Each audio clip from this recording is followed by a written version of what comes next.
सर्वमंगलमांगल्ये शिवे सर्वार्थ साधिके शरण्ये त्र्यंबके गौरी नारायणी नमोस्तुते। या देवी सर्वभूतेषु दयारूपेण संस्थिता नमस्तस्यै नमस्तस्यै नमस्तस्यै नमो नमः। श्री योगेश्वरी माता की जय।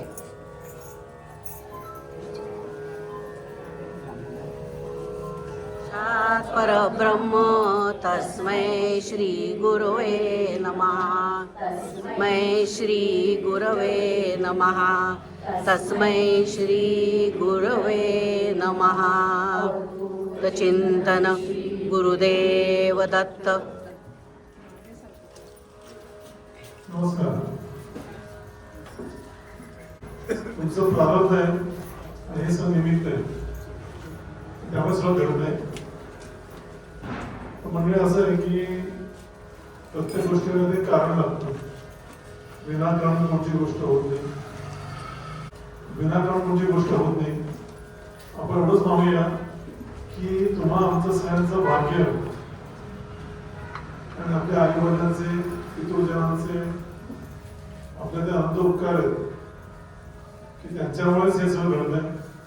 मला खात्री आहे आज आपले ज्या दुधाला आई नाहीये वडील नाहीये ते निश्चित इथे उपस्थित असणार आहे.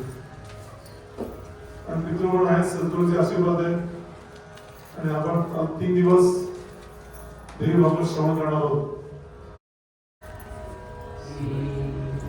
गणनायकं गजमुखं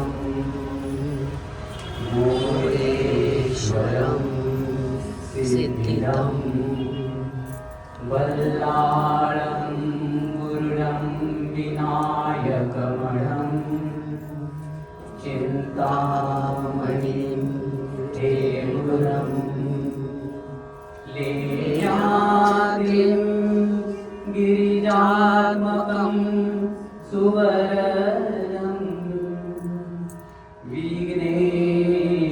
विघ्नेश्वरं ओझरं ग्रामोराञ्जन संस्थितो गणपतिं भूयात् सदा मङ्गलं भूयात् सदा मङ्गलम्.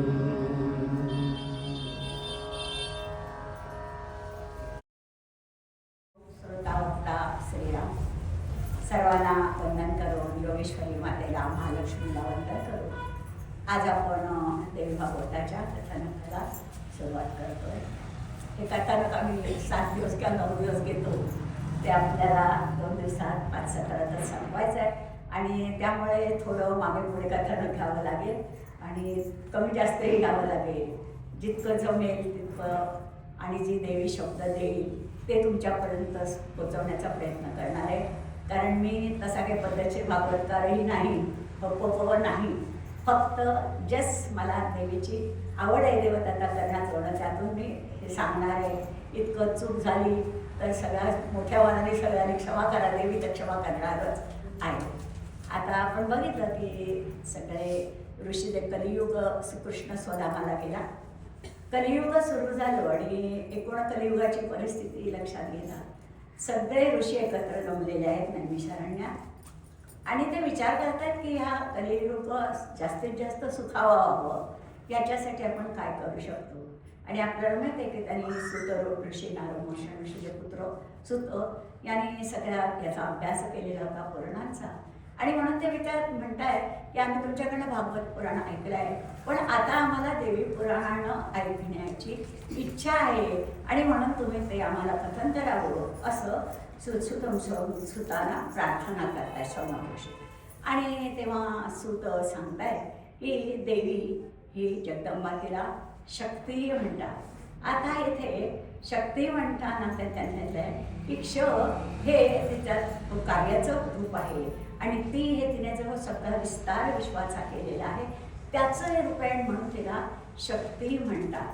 तसंच भग हे ज्ञान, समृद्धी, संपत्ती, बल आणि शक्ती ह्याचं प्रतीक आहे आणि म्हणून तिला भगवती म्हणतात. त्याचप्रमाणे हे जगतीच्याच ह्या शक्तीने आत्मा नेहमी समृद्ध असतो आणि म्हणून त्याला भगवान म्हणतात. म्हणजे प्रथम ही भगवती का, ही देवी का, ही शक्ती का?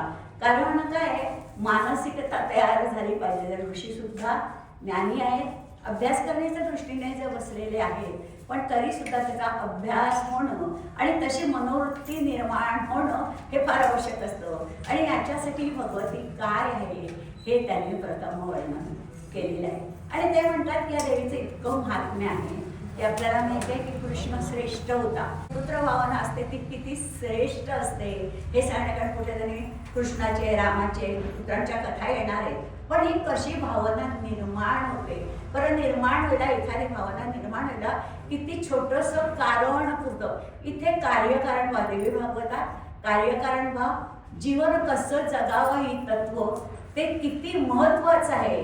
आणि ते महत्वाचं असताना सुद्धा जी मूळ पराशक्ती निर्माण झाली हे जीवन तिनेच तुम्हाला दिलं आहे आणि ते जगण्यासाठी तुम्हाला वेळोवेळी ती कशी मदत करत असते ही तत्व सगळे या कथानकात आलेले आहे. आणि म्हणून तिथे पहिलं व्यासांचं हे सगळं आहे. आणि तिथे तेवढ्यात नारद मुनी येतात आणि नारद मुनींना ते विचारतात की बाबा मला पुत्र व्हावं असं वाटतं, मी का करू? आणि तेव्हा नारद मुनी सांगतायत की तू जगदंबेची उपासना कर. आणि म्हणून वर्णन केलं आहे की व्यास मुनी मेरू पर्वताच्या पायथ्याशी जातात आणि तिथे ते जगदंबेचीच बरोबर शिवपार्वतीची उपासना करायला बसतात. लाखो वर्ष ते उपासना करतात असं वर्णन इथे त्यांनी केलेलं आहे.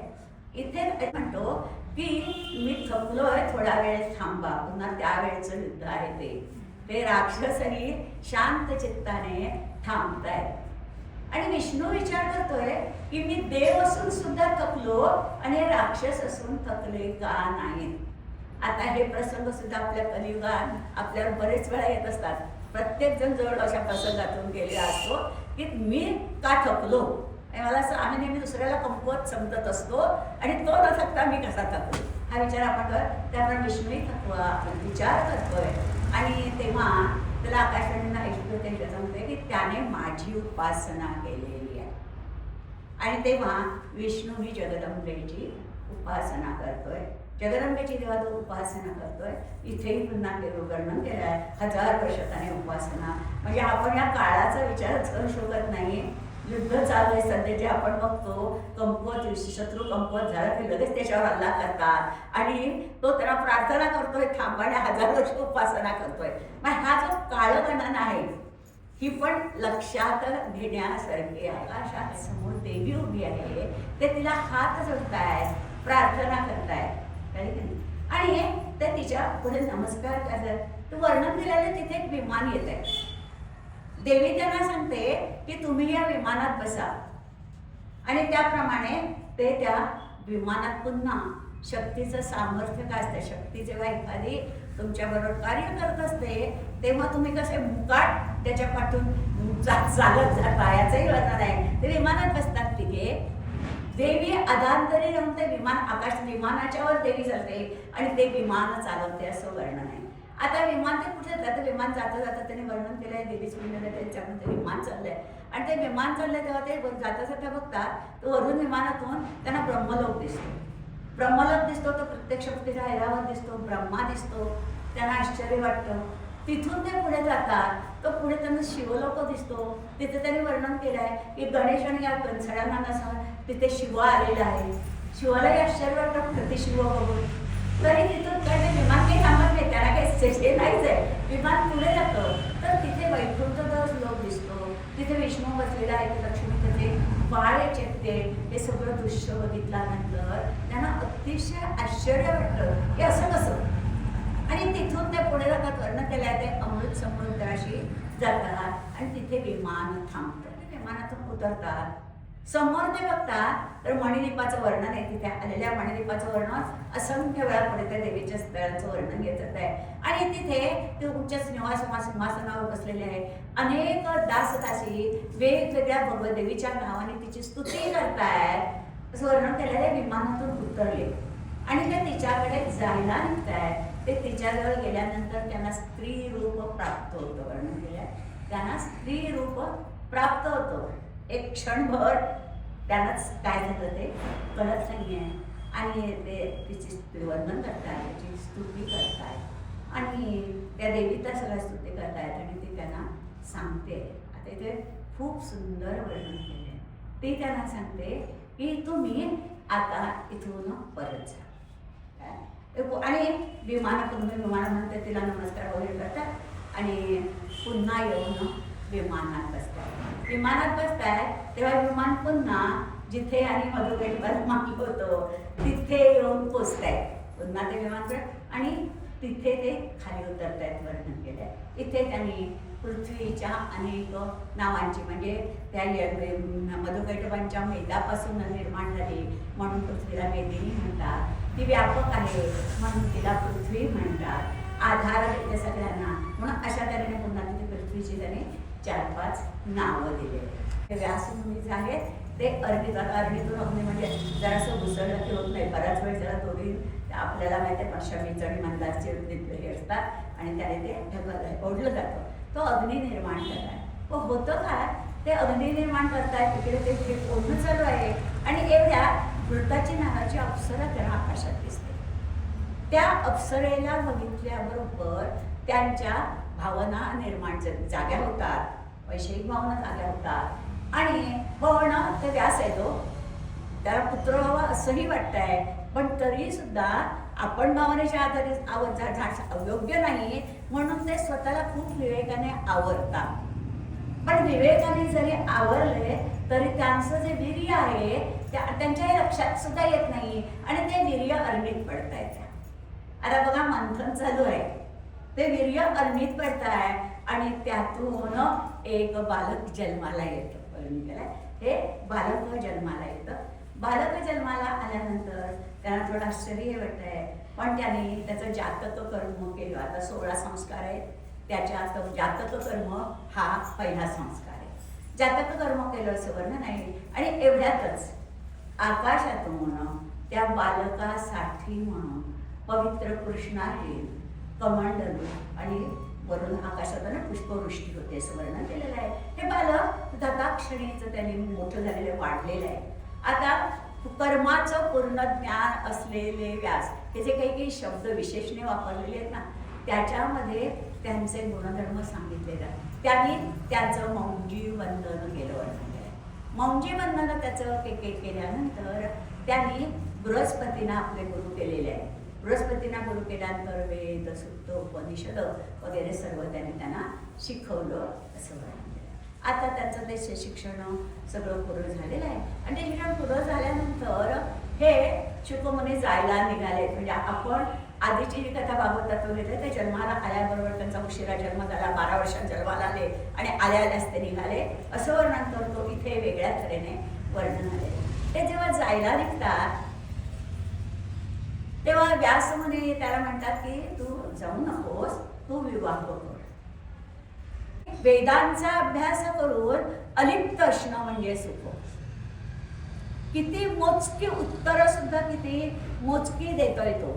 तेव्हा वर्णन केलं की त्या शिपायांना कळतं की हा ज्ञानी आहे, त्याला पुढे पाठवायला हरकत नाही आणि म्हणून ते त्याला तिथून सोडतात आणि बरं वाटतं की मध्ये मोठा चौक आहे आणि तिथून तो पुढे जातो.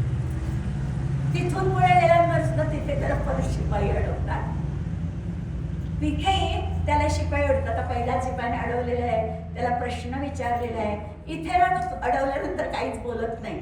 तो नुसतं ध्यानमग्न होऊन तिथेच तसाच राहतो असं म्हणतात. तिथेच तो तसा राहिल्यानंतर पुन्हा राजाचा मंत्री येतोय आणि तो त्याला तिथून पुढच्या ह्याच्यावर घेऊन जातोय. तिथे त्याची समाधी लागलेली आहे. तिथे त्याची समाधी लागलेली आहे. पुन्हा काय वर्णन आहे आणि समाधी लागलेली आहे. आणि नंतर तेव्हा जनक राजा येतोय. तेव्हा जनक राजा येतोय. तिथे त्याला आसनावर तो बसवतोय, त्याची पूजा करतोय आणि त्याला गाय दान देतोय. आणि त्याच्यानंतर त्याने जनकराजाने त्यात हात घेतलेला आहे. पण जनकराजाने हात घेतल्यानंतर काय केलं हो, वर्णन केलंय की राणीवास म्हणजे अनेक स्त्रिया आहेत, तिथे राण्या आहेत आणि त्यांचं तिथे त्याला ते सोडतायत आणि जनक राजा निघून जातोय. इथे पुन्हा आपल्याला मनात श्रेष्ठत्व अहंकार असला की कशा, आता तो तितका ज्ञानी आहे म्हणून त्याची पर्याय, पण कोणाच्या सामान्य माणसाची सुद्धा तुम्ही अहंकाराने जेव्हा एखाद्या ज्येष्ठ श्रेष्ठ व्यक्तीकडे जाता तेव्हा कशा परीक्षा होतात. म्हणजे माणसाने अहंकार करून कुठे श्रेष्ठ व्यक्तीकडे जाताना मनाच्या परीक्षेची तयारी ठेवली पाहिजे. हे इथे आहे. आता तेव्हा तो त्याने वर्णन केलं आहे, त्या सगळ्या स्त्रियांना तो माते स्वरूप मानतो आणि तो अतिशय शांत चित्तान तिथे राहिलेला आहे. रात्रीच्या 3ऱ्या प्रहरात तो उठलेला आहे. त्याने त्याचं अनेक आटपलेलं आहे. आता इथे पुन्हा 3रा प्रहर म्हणजे ब्रह्ममुहूर्त कळले की नाही. आता त्याची मुंज झालेली आहे, लक्षात घ्या. अनेक काय मुंज झालेली आहे आणि म्हणतात देवांचंही केलेलं आहे, स्नान केलेलं आहे, संध्या केलेली आहे आणि तो ध्यानस्थ बसलेला आहे. म्हणजे पुन्हा ही त्याची परीक्षा होती, लक्षात. आणि नंतर दुसऱ्या प्रार्थना 9च्या दरम्याने तिथे जनक राजा स्वतःच सगळं आत्मिक उलटून आलेलं आहे आणि त्यांची चर्चा होते. वेदाज्ञेने वागावं. मी तुला हे जे सगळं काही सांगितलं आहे हे वेदाज्ञेने वागावं. आपण क्रमवार वागत गेलो की देह आणि मन अतिशय स्थिर आणि शांत होतं आणि ते गेल्यात. कारण फक्त तुम्हाला संन्यास धर्मामध्ये तुम्हाला जेवण करायचं नाही, खायचं नाही, भिक्षा मागायची नाही, लक्षात घ्या. संन्यास धर्माला अनेक नियम आहेत. तिथे फक्त ईश्वराचं स्मरण करायचंय आणि ईश्वर रूप होऊन जायचं आहे. याच्यासाठी हा संन्यास धर्म आहे आणि म्हणून प्रथम विवाह करून काही करावं आहे. छान निरोप घेतोय त्याचा. पुन्हा त्याने सगळं जनकराजाचं राज्य घेतलेलं आहे. पण आता मात्र त्याच्यावर बरीचशी चर्चा केल्यानंतर इथे चर्चा मग खूप छान आहेत त्यांच्या. पण त्या खरं म्हटलं तर एक तर सांगायला वेळ कमी आहे आणि आपल्या बुद्धीच्या पलीकडचे आहेत. तेव्हा तो परत आणि व्यासाने त्याला सांगितलेलं आहे जनकाकडनं तू परत ये. फार महत्वाच्या सूचना पण ते सांगतात की जनकाकडे जा आणि जनकाकडून तू परत ये. आणि त्याप्रमाणे शुकमुनी व्यासांकडे परत आले आहे. राजा त्याला 2 पत्नी होता. एक मोठी मनोरमा. त्या मनोरमेला सुदर्शन नावाचा पुत्र होता आणि दुसरी जी पत्नी तिला शत्रुजित नावाचा पुत्र होता. राजा एकदा वनात शिकारीला गेलेला असताना तिथे तो मरण पावला. ध्रुवसेन. आता ध्रुवसेनने मरण पावलं. काही मुलं लहान आहेत अजून, पण लहान असली तरी कोणाला तरी राज्यावर बसवलं पाहिजे. राज्यावर बसवल्याशिवाय सुद्धा काही येत नाही आणि म्हणून कोणाला राज्यावर बसवायचं आहे आता कोणा असा त्यांचा हे चालू आहे. आणि इतक्याचे तर दोन्ही मुलं लहान आहेत, त्यांना त्यांचं काही कळत नाही आहे, स्वातंत्र्य नाही आहे. आणि इथे वर्णन केलं आहे की ह्या दोन्ही मुलांचे आजोबा तिथे येत आहेत. आज शत्रुजित आहेत का युधाजित नावाचा त्याचे वडील आहेत आणि मनोरमाचेही वडील येत आहेत. आणि गंमत म्हणजे त्यांच्यात आपसात युद्ध होत आहे.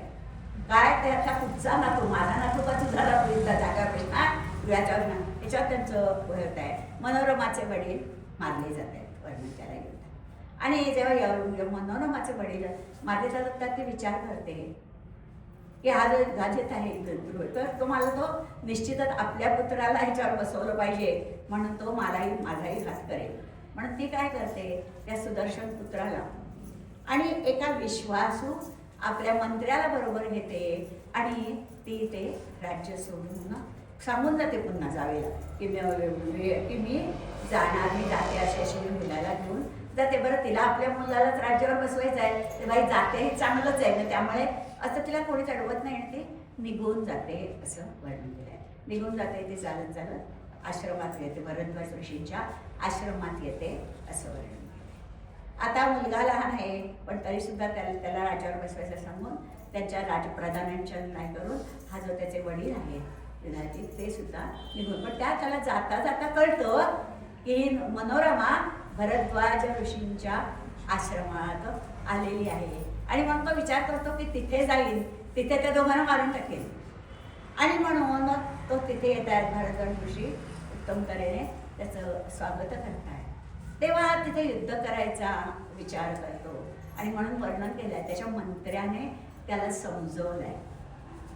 त्याने त्याला जमदग्नीचं उदाहरण दिलंय की नंदिनीला पळवलं, आपल्याला ती कथा माहिती आहे पूर्ण, तिथे जायला पाहिलं आणि तेव्हा कसं हे झालं आणि नुकसान झालं त्याचं आपल्याला सहस्त्रार्जुनाचा.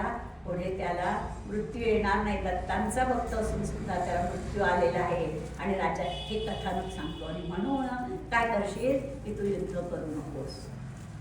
आणि म्हणून आलं युधाजित आहे तो निघून जातो असं वर्णन केलं आहे. आता गमत आहे, तो आश्रम आहे त्यामुळे अनेक ऋषी आहेत. हा मुलगा त्या ऋषी मुलांबरोबर खेळायला जातोय सुदर्शन. तर त्याचा जो मंत्री आता तो लहान आहे त्यामुळे तो मंत्री प्रत्येक वेळी जो आलेला आहे बरोबर तो आश्रमात त्याला घेऊन जातो बरोबर. आणि तर त्या मंत्र्याला ही बाकीची मुलं आहेत ती त्याला क्लिबाक म्हणून हाक मारतात. त्या मंत्र्याला क्लिबाक. गंमत काय होते, याला तो क्लिबा शब्द सुद्धा म्हणता येत नाही. आणि म्हणून हा सुदर्शन आहे तो क्ली आणि त्याला त्या क्ली शब्दाचा इतका छंद लागतो की जाता येताना तो क्ली करत राहतो. सहजासहजात येते त्याने मायाबीज अनुस्वार विरहित मायाज. आता आपल्याला गंमत सांगू का, हे सुद्धा मायाबीज म्हणजे पण काही माहिती नाही. अनुस्वाराचंही महत्व माहिती आहे, क्षमा करा बरेच जण ते माहिती असणारे आहेत हेही मला माहिती आहे. पण साधारण आपली सर्वसामान्य माणसांची स्थिती अशी आहे, आपण कोणी जप दिला जप करतो, मला खात्री आहे 2-2, 3-3 तऱ्हेचे जप करणारी सगळी माणसं असतील पुण्यात बसलेली. पण जो आम्ही जप करतो म्हणजे काय करतो, त्या जपाचा नेमका परिणाम काय, त्याचा अर्थ काय, त्याच्यामुळे कुठच्या लहरी जागृत होतात, त्या लहरींचा आम्हाला नेमका फायदा काय, हे सगळं माहिती असणं आवश्यक आहे. पण आपण याचा फारसा काही विचार मागणारे कधी येऊ. मग वेळाची कारणं आहेत, नोकऱ्या असतात, मुलं कामावर असतात, नवरा कामावर, घरात असणाऱ्या बायकांचे असतो, त्यांचं सगळ्यांचं आवरायचं, आम्हाला कुठे विचार करायला वेळ असतो. पण विचार करून बघायचा की विचार करायला वेळ नसतो की करावासा वाटत नाही. आणि म्हणून या ज्या कथाच काय की त्यांनी म्हटलंय अनुस्वार विरहित मायाबीज, याचा तो जप करत असे. या त्याच्या त्या क्ली सारखा जप करण्याचा परिणाम काय झाला तर देवी त्याच्यावर प्रसन्न झाली. म्हणून त्याला वनात खेळत होता, वाढतोय इकडे. ऋषीने त्याची मुंज केलेली आहे. आपल्याला माहिती आहे क्षत्रिय आणि यांना 3 पहिल्या व्यानं मुंजेचा अधिकार आहे आणि त्याप्रमाणे त्याने मुंज केलेली आहे. आणि त्याने त्यांना धनुर्वेद उपनिषद वगैरे सर्व शिकवलेले आहे, सर्व वर्णन केले आहे. आणि याला एक दिवशी वनात देवीचं दर्शन होतं. आता गंमत आहे, दर्शन झालं तरी काय झालं ते तरी कळायला हवं, म्हणजे पुन्हा अनुभवाची अनुभूती घेता आली पाहिजे. हा इथे फार महत्त्वाचा भाग त्यांनी सांगितलेला आहे. आणि तो त्याला देवी दिसते. आता तो पुढे का थोडा मोठा झाला आहे आणखी. आणि त्याला एक दिवशी एका राजाने काय केलेलं आहे, आपल्याला माहिती आहे की वनाचे सुद्धा राजे असतात, त्याप्रमाणे त्या राजाने त्याला एक रथ आणि तो कसा पुन्हा आता दगडाच्या ह्याच्यावर घासलेल्या बाणांचा. आता आम्हाला कुठे आपल्याला एवढंच माहिती आहे, धार काढायची झाली की धार वाजायला द्यायचं कळलं की नाही. पण जे कोणी ज्यांच्या शेती असतील किंवा जे कोकणातले लोक असतील त्यांना माहिती आहे पर्टिक्युलर काही दगड असतात की त्याच्यावर जर तुम्ही ती हत्या घासली तर त्याला धार येते. आणि म्हणून दगडावर घासून पुन्हा या बारीक बारीक गोष्टींना सुद्धा महत्व आहे. कारण तो मुलगा आहे, तो ऋषींकडे राहतोय, त्याला या हत्याराला धार काढायची कशी हेही माहिती नाही आहे. म्हणून धार काढलेल्या हत्यारांसकट रथ दिला. म्हणजे एवढं वर्णन कशासाठी केलं आहे, आपल्यालाही महत्व आत्ता कळू शकत नाही, पण त्याला खूप महत्व आहे. प्रत्येक शब्दाला प्रत्येक उल्लेखाला महत्व आहे. आणि त्याप्रमाणे त्याने त्याला रथ दिला आणि तोही त्याने स्वीकारला. अशा त्यांचं वर्णन स्वयं हा अवर राहिला किंवा. आणि कधी कधी बघतो की इच्छा स्वयं मान्य न झाल्यामुळे पराक्रमाचं मूल्य देऊन त्यांना विराव करावा लागतो. त्यामुळे हे फार महत्वाचं आहे. आणि मग ते इच्छा सोडाचं वर्णन केलेलं आहे. आणि तेव्हा आता जेव्हा राजाने लग्न करायचं ठरवलेलं आहे तेव्हाची अशी पद्धत नव्हती का आता मुली वडिलांना काही सांगतात काय वाटेल ते. पण किंबहुना त्या आईला सांगायच्या आधी मुली वडिलांनाच पटकन सांगते आणि वडील सोडा मुलीच्या बाजूच असतात हो म्हणतात. वडिलांना ते सांगायला जातात. पण तेव्हाचा काळ तसा नव्हता. सगळ्या वडिलांना सांगायचं पुरुषांना काही सांगायचं म्हणजे कठीण होत्या गोष्टी जरा. म्हणजे ते आम्ही सुद्धा अनुभवलेलं आहे की साधं इथून नुसतं 2 बिल्डिंग सोडून बहिणीकडे जायचं आहे पण हे सुद्धा वडिलांना विचारणं कठीण जायचं. मग आईला विचारायचं आई विचारणार बाबांना आम्ही तिथे जाऊ का ताईकडे साधी गोष्ट. पण एवढं सुद्धा विचारणं काळाचा महिमा. पुन्हा जी भाषा आहेत मी उदाहरणं दिली आहेत ना ती ते काळाची परिस्थिती सांगतात आपल्याला समजून घेतली तर. नुसती पुराण कथा ऐकताना नुसतीच पुराण ऐकायचं नाही तर त्या काळाचा पण अभ्यास होतो.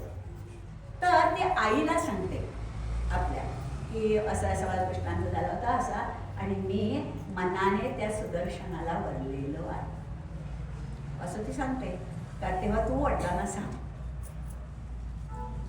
आई हे जेव्हा त्यांनी सगळीवर मांडलेलं आहे आता सगळ्यावर मांडल्यावर अनेक राजांना बोलवायचं आहे निमंत्रण वाट तेव्हा आई सांगते की हो आपल्या मुलीने ना असं असं ठीक आहे. तर राजा म्हणतो तू असं काही याचं सांगू नकोस तू तुझ्या मुलीला पटव काय तू तुझ्या मुलीला समजव कारण मी राजांना तर ऑलरेडी आमंत्रणं पाठवलेली आहेत तर ते कबूल करणार नाही. तेव्हा तू त्या मुलीला समजव म्हणून आई मुलीला समजवायचा प्रयत्न करते. पण अर्थातच तिला देवीने सांगितलेलं आहे आणि तिने ते वरलेलं आहे. तेव्हा ती आईला म्हणते की मला काही जमणारं नाही. राजाने स्वयंवराचा दिवस ठरवलेला आहे. अनेक राजे अनेक सैन्य बघून आता कृष्णाचं वगैरे सगळं सैन्य बघून तिथे आलेले आहेत. त्यांची उत्कृष्ट तऱ्हेने राड्याची व्यवस्था झालेली आहे. आणि तेव्हा आता ह्याच्या पुढे काही पर्यायच नाही आहे. आणि तेव्हा ती एक निरोपा पाठवून या सुदर्शनाला निरोप पाठवते की असं असं माझ्या वडिलांनी स्वयंवर रचलेलं आहे पण मी मात्र वनाने तुम्हालाच वरलेलं आहे तेव्हा तुम्ही इथे या. आता त्याला असं कळवल्यानंतर तो भरद्वाज मुनींच्या आश्रमात आहे. म्हणून हा निरोप आल्यानंतर त्याने भरद्वाज ऋषींना सांगितलेलं आहे की असं तर ते म्हणतात तू जा. आई आहे त्याची मनोरमा त्याच्यावर आईला सांगतो तो तर आई म्हणते काही हरकत नाही तू जा आणि मीही तुझ्या बरोबर येते. म्हणून जगदंबेचं दर्शन झालं आणि तो जगदंबेची स्तुती करतोय. सुभाऊ जगदंबेची स्तुती करतोय तेव्हा जगदंबा त्याला शाळतो पण जगदंबेला म्हणतो की माझ्यावर कृपा करा आणि तुम्ही माझं राज्य सोडून कधी जाऊ नका. जगदंबेला प्रार्थना करतो. तेव्हा जगदंबा त्याला सांगते उत्तम तऱ्हेचं मंदिर तू इथे बांध. माझं मंदिर बांध आणि माझी उपासना आजही आपण बघतो. जेव्हा जेव्हा आपण काशीला जातो तिथे जे अन्नपूर्णेचं मंदिर आहे तिथे आपण वाचन करतो. त्या शिवाचं दर्शन घेतल्यानंतर तिथं दर्शन घेतलं पाहिजे असा नियम आहे. ती जगदंबा आजही तिथेच तिथे फक्त आम्हाला ते दर्शन घेताना जाणीव असली तर तिच्या कृपेचा प्रसाद आपल्याला निश्चित मिळतो. हा एक फार महत्वाचा म्हणजे इतका काळ लोटल्यानंतर सुद्धा ते महत्व कमी झालेलं आहे. स्वभाव वर्णन करतोय आणि आता याला निरोप देऊन तो सुदर्शन त्याला सांगतोय तुम्ही तुमच्या राज्यात जा सुखरूप राहा. सुदर्शनीचं जगदंबेचं स्तवन करतोय आणि तो पुढे जाय निघतोय. तेव्हा वर्णन केलं आहे जे बाकीचे सगळे राजे आलेले आहेत ते सुदर्शनाला नमस्कार करतायत. प्राण ते म्हणतात की तू जाऊन तुझ्या राज्यात हे कर आम्ही तुझे मांडलेले राजे होऊ. म्हणजे पुन्हा काय परिणाम तेव्हा सुदर्शन पुन्हा अंबेला नमस्कार करतोय आणि तो विचारतोय माते मी आता पुढे काय करू. लक्षात घ्या कसं वागलं पाहिजे. त्याला म्हणजे मी आता आंबे काय करतो तू जर सांगत असशील तू मी तसं करेन. आणि म्हणून अंबा त्याला सांगते की तू तुझ्या आता राज्यात जा. आणि म्हणून तो सुदर्शन अयोध्येत आलेला आहे. तो येतोय हे कळल्यानंतर संपूर्ण पौरजनाने त्याचं राज्य हे केलं. कारण आता जो शत्रुजित जो राज्यावर बसणार होता तोही मारला गेलेला आहे. पौरजनाने अतिशय नगर सजवलेलं आहे. त्याचं उत्तम तऱ्हेने स्वागत केलेलं आहे. ती सततच आपल्याबरोबर असते कारण वर्ण आधीच सुरुवातीला वर्ण केलंय आत्मा त्या शक्तीने संयुक्तच असतो आणि म्हणून त्या आत्म्याला सुद्धा भगवान म्हणतात. मग तो आत्मा आहे, आत्माराम अंतरी प्रत्येकाच्यात आत्मा आहे. आणि म्हणून जो बाय हाट मनापासून, बाय हाट शब्द सध्याच्या भाषेत वापरावा लागतो, कारण आपल्याला मराठी पूर्ण शब्द सगळे नीट कळत नाही, कळले की नाही. म्हणजे मनापासून हे कळायला, मनापासून म्हणजे काय हे कळायला सुद्धा बऱ्याच वेळेला वेळ लागतो आम्हाला, पण बाय हाट म्हटलं की लगेच कळतं. त्यामुळे मनापासून आपण त्या जे काही करत असतो ते म्हणजे ती उपासना मनापासून केली पाहिजे. आपलं लक्ष त्या उपासनेतच असलं पाहिजे. तर ज्याची आपल्या उपासना करतो ती शक्ती, ते दैवत आपल्या बरोबर असतच असतं. असे आम्ही विचारच करू शकत नाही, आम्ही पूर्वजन्मेचे इतके पुण्यवान असतो की आम्हाला कोणीतरी वर दिलेला असेल, आठवत तर काही नाहीच, कळलं की नाही. म्हणून त्या बाळाला रडवलं जातं शेवटी. पण इथे दाखवलंय की तो रडत नाही, तर कंसाने सांगितल्याप्रमाणे वसुदेवाने त्याला टोपलीत ठेवलेलं आहे. आपण म्हणजे पुन्हा त्यांना झोप लागले, माया काय करते, म्हणजे बेसी माया काय करते. सगळ्या बारेकऱ्यांना झोप लागलेली आहे, दारं आपण भरलेली आहे आणि आज आपल्या तिथे पुन्हा तर मला ते यमुनेचं पाणी वाढत जातं. वर्णन कशाला, तर तिला कृष्णाचा स्पर्श वाचतो म्हणून. आणि कृष्णाच्या जेव्हा लक्षात येतं तेव्हा तो आपला डावा उजव्या पायाचा अंगठा करतो यमुनेला स्पर्श केल्यानंतर. आणि हे सगळं मायाचंच नियोजन आहे. तो जातोय पुन्हा तिथे सुद्धा आपल्याला ते यशोदेला शांत झोप लागलेली आहे आणि मायेनेच सगळं केलेलं आहे. ती दासी पण तीच झाली, ती बाळ पण तीच झाली. पुन्हा माया काय करते आणि ती ते बाळ उचलते. म्हणजे बघा, मायाच बाळ आहे, मायाच दासी आहे, त्या कृष्णाला घेते, ते त्याच्याकडे ठेवते आणि ती त्याच्या वसुदेवाबरोबर त्याच्या तोट्याकडनं दार बंद झालेली आहे. आणि इथे आल्यानंतर तिने त्या पडलेल्या आहे तिच्या योजनेप्रमाणे. लगेचच कंसाला कळवलं जात आहे, कंस येतोय. तोच येऊन काय करतोय त्या बाळाला, आता ती कन्या आहे. तेव्हा यशोदा त्याला प्रार्थना करते, यशोदाने मेघदूते, की अरे ही मुलगी आहे, तिने काय तुझं केलं आहे, तिने काय तुझं बिघडवलं आहे, हा, तर तू तिला तरी आता मारू नकोस, तिला तरी सोड. पण आता कंसाचा कशावरच विश्वास नाहीये आणि म्हणून तो तिला घेतोय आणि तो तिला असे गरगट फिरवतो आणि वापरणार. तेवढ्यातच ती आकाशात उडून जाते. ती अष्टभुजा देवीचं रूप घेते आणि ती सांगते, अरे तुला मारणारा शत्रू कुठेतरी वाढतोच आहे. आणि हीच देवी म्हणजे विंध्यवासिनी आहे. विंध्यवासिनी माता. आता पण आम्ही विचार केला तर पाप पुण्याच्या संकल्पनाने कुठेतरी लक्ष ठेवून येतात, झालं तर उपयोग नाही. मग पारायण केली, काय आता माग महिना आला, दासबोधाचं पारायण केलं, काय ज्ञानेश्वरांच्या समाधी चाललं, पारायण करून मिळवलं काय. आम्हाला तिथे असंख्य सूचना दिलेल्या आहेत आयुष्य सुखी कसं कराल याच्या, आणि आम्ही ते शिकायचं आहे. हा फार महत्वाचा भाग आहे. इथे पुन्हा ते दाखवलं की त्यातून ब्रह्मणमा म्हणून तिला तिथे त्याला तो कुठेही असू दे दुनियेत, त्याला त्याच्या बाबतीत घडलेली घटना अत्यंतिक प्रेमामुळे आपण जिथे असू तिथे कळते. हे पुन्हा एक मानसशास्त्र आहे, त्याचं वर्णन इथे आलेलं आहे. आणि पुन्हा वाटच्या अर्जुनावर पुन्हा ते वैजंत असताना द्वारका बुडवलेले आहे. अनिरुद्धाचा पुत्र त्याला तो तिकडे घेऊन आलेले बनतो आणि इथे धर्मराजाला अनेक संकेत मिळतात. आणि आल्याबरोबर अर्जुन सुद्धा खिन्न आहे. तेव्हा धर्मराज त्याला विचारतो तो खिन्न, पण सांगायचं काय आधी. अनेक गोष्टी सांगायच्या असतात, सांगायचं काय आधी. तेव्हा अर्जुन म्हणतो की वाटेत येतानाच कृष्ण माझ्याबरोबर नसल्यामुळे माझा पराजय झाला. सांगायचं ते सांगायचंच आहे, पण काय सांगायचं. आपण विचार कर, आजच्या काळात कृष्ण गेला, परवा एकाच ठिकाणी अशीच एक बाई आजारी होती खूप आणि काहीच खुशाली कळली नव्हती. आणि म्हणून दोन मैत्रिणी चौकशी करायला गेल्या. तिची भावजाई दारात आली आणि तिने काय सांगावं, ओ ती गेली, तुम्हाला कळत गेली म्हणजे कुठे गेली. लक्षात घ्या, एखादी व्यक्ती रडत जाऊ नका, पण तरी सुद्धा सांगण्याची, बोलण्याची, भाषेची एक पद्धत असते.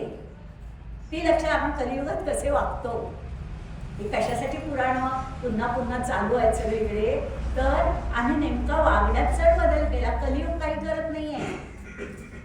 कलियुगावर सुद्धा जे सात्विक आहेत, ज्यांना निश्चित आत्मविश्वास स्वतःच्यात निर्माण करता येतो, ते कलियुगात सुद्धा मात करू शकतात, तर ते कुठच्याही आजारावर सुद्धा मात करता येते फक्त आपल्या आत्मविश्वासाने आणि आपल्या ज्ञानाने. पण ज्ञान असतं, पण ते वापरायचं कसं? सायकॉलॉजी PhD झालेल्या माणसाला आपल्या बाबतीत सायकॉलॉजी वापरता येत नाही. क्षमा करा कोणी असाल तर मला, पण दिसतं समाजात हे असं. जर आपल्या पद्धतीत पुण्य असेल आणि वाईट झालो, काय विचारणार, मी मरणाच्या दारात आहे असं ह्या नुसते 4 जण गप्पा मारून तेवढं प्रेम आहे दाखवण्यापेक्षा, जर खरोखर प्रेम वाटत असेल तर तुम्ही काय करू शकता हे मार्गदर्शन आहे. जर तुमच्या पदरी काही पुण्य असेल तर माझा विचार न करता आपला स्वतःचा ते पुण्य तुम्ही दान करून देऊन त्या व्यक्तीला वाचवू शकता. हा फार महत्वाचा संदर्भ आहे. आता पुण्य असायला हवं तेव्हा ती कौसाची गोष्ट आहे. तर इथे जागा की एवढं जा आणि हे करा, त्यापेक्षा इथेच धन मिळत असेल तर काय वाईट आहे म्हणून तो कशा तिथून धान त्याच्याकडे धन घेतो आणि परत जातो. तक्षक पुढे जातो आणि आपल्याला माहिती आहे बोराच्या अळीचं निमित्त करून तो परीक्षित राजाकडे पोहोचतो. आपल्याला माहिती आहे त्याला परीक्षित राजा कोणाला वर सोडत नसतात, तर म्हणून ते ऋषींची रूपं घेऊन हे तिथे जातात आणि ते फळांची टोपली घेऊन गेलेले आहे. तरी सुद्धा कोण वर जाऊ देत नाहीत. आणि तेव्हा ते म्हणतात ठीक आहे, आम्हाला नाही तर नाही, एवढी फळं तरी राजाबरोबर राजाकडे पोचवा. आणि म्हणून ती फळं राजाकडे पोचवली जातात आणि तो वर एक घेऊन खायला देतो. त्यातून ती अळी निघते. ती अळी बघितल्यानंतर राजाच्या लक्षात येतो. तो विचार करतो गेल्या 7 दिवस झाले मित्राचा राहतोय, पण मी काही शापाचा स्वीकार केला नाही, तेव्हा आता मी त्या शापाचा स्वीकार करतो. आणि म्हणून ती तो अळी उचलतो आणि आपल्याच हातात आपल्या मानेवर ठेवतो. कशाने? आपण तो शापाचा स्वीकार करायचा म्हणून. आणि ती अळी त्याच्यावर शेजारवर तो तक्षकच असतो, तो त्याला चालतो आणि तो तिथे बरोबर पडतो, भस्मसात होतो असं वाटतं. आता हा जन्मेंद्र गेला, आपल्या जन्मेंद्र गेल्यानंतर काय होतं, जन्मेंद्र त्याचा पुत्र आहे श्रेष्ठ, आणि म्हणून त्या जन्मेंद्रला राज्यावर बसवलं जातं. जन्मेंद्रला राज्यावर बसवलं. किंवा कधी कधी देवता बाधाला देव आहे की नाही इथपासूनच शंक घेणारी पुढच्या पिढ्या आहेत, तर मग बाधा आणि हे सांगणंच कठीण आहे, पण मात्र आहेत. 3 पिढ्या जेव्हा तुम्ही तुमच्या देवतांचं केलं जात नाही, तेव्हा 4थ्या पिढीला हा निश्चित त्रास व्हायला सुरुवात होते. तुम्ही विश्वास ठेवता का नाही ठेवत याने प्रकृतीला काहीही फरक पडत नाही, ती आपलं काम करत असते. हे अति हल्लीच्या काळात येणाऱ्या गोष्टी आहेत. आणि तेव्हा जन्म म्हणून त्याने सर्पसत्र करायला सुरुवात केली आहे. आता ह्याच्या पुढे जन्मांच्या जाताना विचारतो, पण हे सर्प असे अग्नीत का बळी गेले? इथे पुन्हा मागे जाऊन कद्रू आणि विनीतांची कथा येते. आपल्याला माहिती आहे ही पृथ्वीला एक नाव आहे कश्यप, कारण की हा कश्यप ब्राह्मण होता आणि कश्यप ऋषी होते. त्यांच्या या पत्नीत आपल्याला दक्षाच्या 13 कन्या त्याला दिलेल्या आहेत, त्यापैकी कद्रू आणि विनीत आहे. विनीतेचे 2 पुत्र गरुड आणि अरुण, आणि या कद्रूचे हे सर्प. एकदा या दोघींच्यात पैज लागते म्हणे. काय तर सूर्याचे घोडे काळे आहेत की पांढरे? आता विनीते म्हणते सूर्याचे घोडे पांढरे आहेत, कद्रू म्हणते नाही काळे आहेत. आता खरोखर ते पांढरेच असतात काळे. म्हणून कद्रू सापांना सांगते की तुम्ही काय करा, त्या घोड्यांच्या शेपटीला वळसे घाला. साप काळे आहेत त्यामुळे ते काळे दिसतील. पण त्यातले पहिले 50 साप तयार होत नाही त्या गोष्टीला, खोटं वागायला. आणि म्हणून ही कद्रूच त्याला शाप देते, जन्मेंजय सर्पकत्र करेल त्यात तुम्ही मरून पडा. म्हणजे पुन्हा कुठचीही घटना अशीच घडत नसते, त्याला किती कार्यकारण. आता तो जो कलश दिला तो कसा दिला, वर्णन पुन्हा छान केलंय. तो कलश त्यांनी तिथे ठेवलाय आणि अमृत पेचाय, त्याच्या आधी साप सुद्धा स्नानाला गेले असं वर्णन केलंय. म्हणजे पुन्हा तेव्हा प्रत्येक जण किती धर्माने वागत होता हे फार महत्वाचं आहे. अमृत पेचाय तर त्याच्यापूर्वी स्नान केलं, म्हणजे स्नानाला गेले. तर स्नानाला गेलेले असताना काय करतो, इंद्र येतो आणि इंद्र तो अमृत कलश घेऊन जातो पळवून. पण तो पळवून नेताना काही थेंब जे पृथ्वीवर पडले ते सापाने हे केले आणि म्हणून ते द्विजीव झाले. द्विजीव कोणाला म्हणतात? द्विज ब्राह्मणांना म्हणतात, नाहीतर शब्दांचा पुन्हा गोंधळ केला तर काय होईल. आणि द्विजीव सापांना म्हणतात. शब्दात किती थोडासाच फरक आहे. पण द्विज केव्हा होतो ब्राह्मण? जेव्हा त्याचं उपनयन होतं तेव्हा. म्हणून मुंजळताना आईने बघायचं नसतं. का? ह्याची कारण आहे. तर इथे ना तेव्हा तर म्हणते आता जेव्हा आईने असा शाप दिलेला आहे तेव्हा हे ब्रह्मदेवाला ज्याला शाप मिळाला आहे ते ब्रह्मदेवाला शरण जातात वर्णन केले. आणि तेव्हा एकातून एका कशा कथा येत जातात. ते जेव्हा ब्रह्मदेवाला ते शरण गेलेले आहे तेव्हा ब्रह्मदेव सांगतात जगत्कारू ऋषीला त्याच्याच नावाची असलेली कन्या अर्पण करा. त्यांना अगस्ती नावाचा पुत्र होईल, म्हणजे पुत्र होईल तो अगस्ती, आणि तो तुमचं संरक्षण करेल. आज तेच किती आवश्यक आहे. आम्ही का चिंतन करायचं? आपल्याला वाटतं पुराणातली वानगी नाही आहे ना. आम्ही वांगी म्हणतो, पुराणातली वांगी नाही आहे. वानगी म्हणजे कथा, संदर्भ. वानगी म्हणजे ते पुराणात नाही, ते आपल्याला पण लागतायत आज. हे लक्षात घेतलं की पुराणातले संदर्भ किती महत्वाचे आहे. त्यात जे सांगितलेलं आम्हाला पिढ्या माहिती हव्यात त्या 7 पिढ्या नाही. कारण उदाहरणार्थ समजा पत्रिका आली भाषा बघतच नाही, पण बघितली कळे की नाही तर सगोत्र नको, एकनाट नको. आता सगोत्र एखादी मुलाने एकदम पसंत केलेलीच आहे आणि ती सगोत्रच आहे म्हणून एखादी समजा माझ्यासारखी आडाणी आजी घरात असेल तर ती जर नको म्हणाली तर आम्ही काय सांगतो 7 पिढ्या होऊन गेल्या की नाही की ब्लड ग्रुप बदलतो. सत्य आहे, हे सत्य आहे. पण हे ज्ञान आपल्याला हवं ना, गॅरंटेड. म्हणजे त्याच्यासाठी आम्हाला या कथानक सांगतात कशासाठी आहे म्हणजे प्रश्न विचारतोय. तर हे किती आवश्यक म्हणलं की आता नव्याने आईची आई वडील आणि त्यांचं आई वडील माहिती होण्याची गरज आपल्याला आत्ता नव्याने पडते. म्हणजे कुठच्याही काळात काहीही कालबाह्य नसतं. महत्वाचं काय? कुठच्याही काळात काहीही कालबाह्य नसतं हे सांगायचं. दुःख काय आहे तेच फक्त कळत असतं. आणि त्यामुळे ना त्याला वडील पण घरातून घालवून देतात आणि तो वनात जातो. पण त्याचं एक व्रत असतं, तो वेळा असतो, पण तरी सुद्धा तो खरंच बोलतो आणि म्हणून त्याला सत्यव्रत नाव पडतं. त्याला बाहेर सगळे लोक त्याला सत्यव्रत म्हणायला लागतात. सत्यव्रत म्हणतात. आणि एक दिवशी तो असा वनात काय मिळेल ते खात असतो, राहत असतो. कळले. एक दिवशी काय होतं, एक शिकारी येतो आणि त्याला शिकारच मागला तर तो त्या आई करून त्या शिकारीला आगमन बनलो.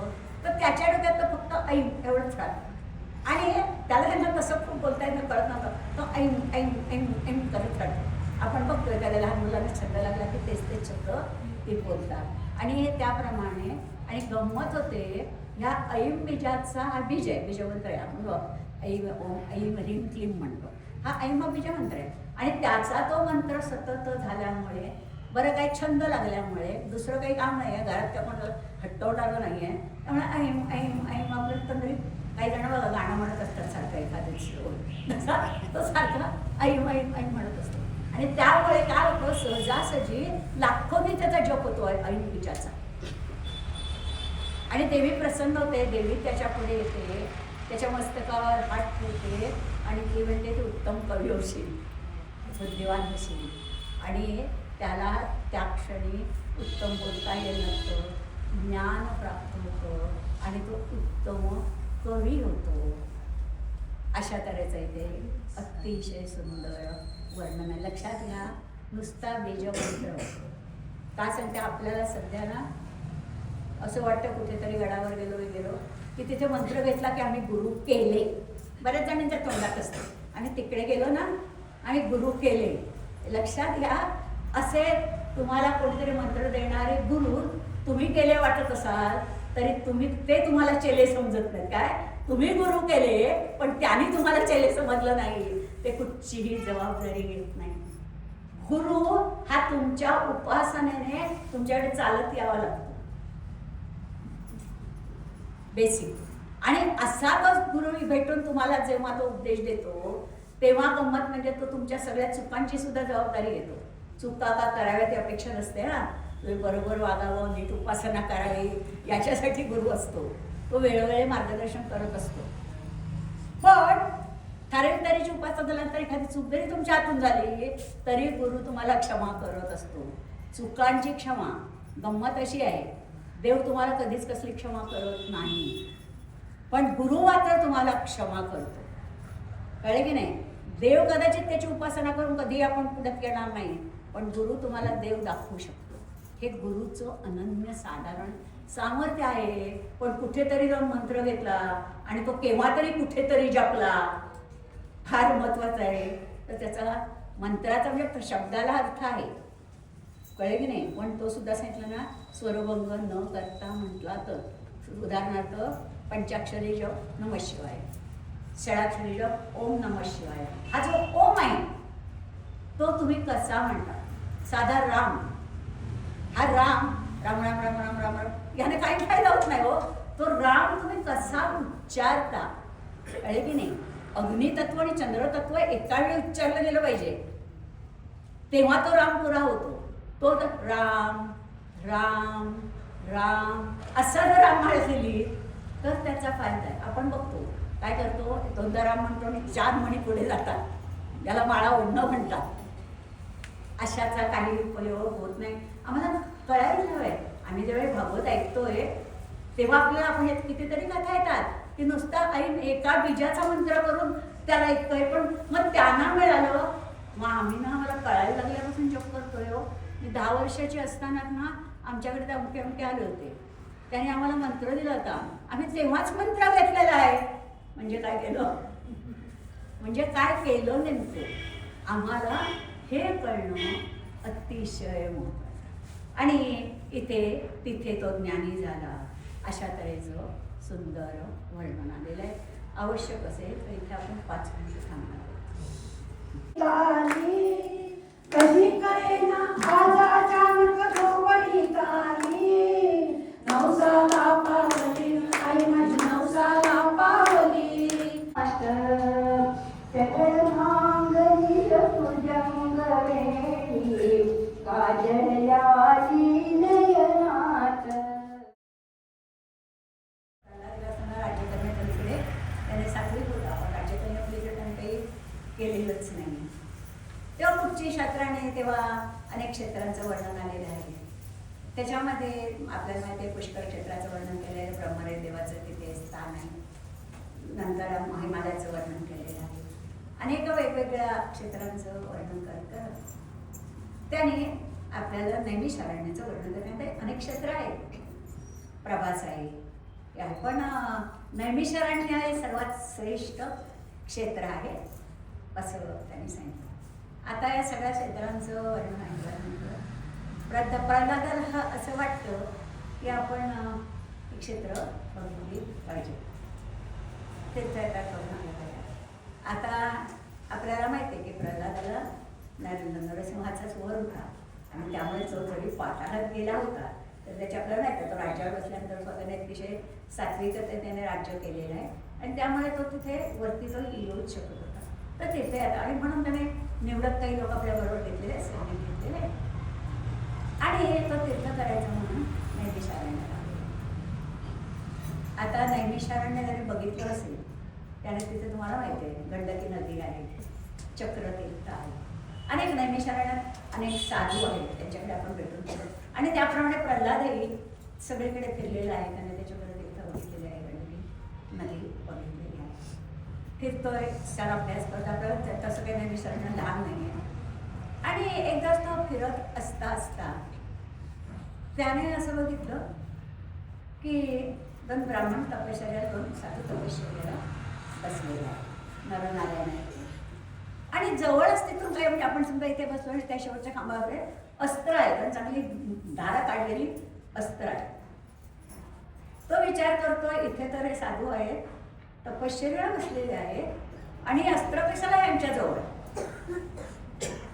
लक्षात घ्या प्रश्न कसे पडतात. आम्हाला एक समाज त्याच्यात गेलं आधी आम्ही एवढं लक्षपूर्वक बघत नाही. मला खात्री आहे इथले कमीत कमी 10 लोक तरी चक्रतीर्थाला गेलेले असतील. पण नेमकं चक्रतीर्थावर काय आहे आणि त्याची मांडणी कशी आहे, त्या चक्रतीर्थाच्या कुठच्या दिशेला शंकराचं मंदिर आहे आणि तिथलं काय वैशिष्ट्य आहे हे विचारलं तर कोणी सांगताय का? हे काय बाकीच्यांना पण माहिती आहे. निश्चित मला माहिती आहे 10 लोक तरी चक्रतीर्थाला जाऊन आलेले. हां, आम्ही गेलो, एक तर कधीतरी स्नान वेळेला करायला गेलो तर 2 बुड्या मारल्या आणि आलो. हां, आम्ही कधी बघतच नाही लक्षपूर्वक. अनेक तीर्थ आहेत, अनेक मंदिर आहेत चक्रतीर्थाच्या बाजूला. त्यात मध्यावर एक मंदिर आहे आणि चक्रतीर्थाला आपण जिथे एंट्रन्स करतो तिथे डाव्या बाजूला शंकराचं मंदिर आहे. माहिती नसेल तर तुम्हाला सांगते, डाव्या बाजूला शंकराचं मंदिर आहे. त्याच्याच पाठी गेलो की आपल्याला माहिती आहे व्यासगदी जिथे ऋषी बसलेले आहेत तर ती गादी आहे. म्हणजे आता ती दुरुस्त केली आहे. पहिल्यांदा नुसती एवढीच एक बैठक होती, कळले की नाही, खालीच्या पायऱ्या होत्या. आता ती दुरुस्त केली असे ऐकतो तिथे ते बरंच हे झाले. पण नेमकं आपल्याला ते महत्व आहे. आता व्यासगदी बघायला गेला तर एवढी ती पडलेली भिंत होती, त्यात बघायचंय काय, बघायचंय काय नाही हो. तिथे तुम्ही एक 10 मिनिटं फक्त नामस्मरण बघा. ही जेवढी भागवत तिथे सांगितले गेले, एवढी ऋषींची जी तपश्चर्या, जर तुम्ही भक्त असाल तर तुम्हाला ती व्हायब्रेशन इतकी जाणवतात तिथे, तीव्र त्याने व्हायब्रेशन जाणवतात. पण आम्ही बघायचंच काय म्हणाल, बघायचं म्हणून जर बघायला गेलो काहीही जाणवत नाही. ही जी तीर्थस्थानं आहेत, नाहीतर समर्थ म्हणतात, नाहीतर तीर्थस्थानामध्ये दगड आणि भांडा आणि पाणी. बाकी तीर्थस्थानात जर आम्ही भावनेने गेलो नाही, आम्हाला ते नीट ऑब्झर्व करता आलं नाही तर तिथे काहीच नाही.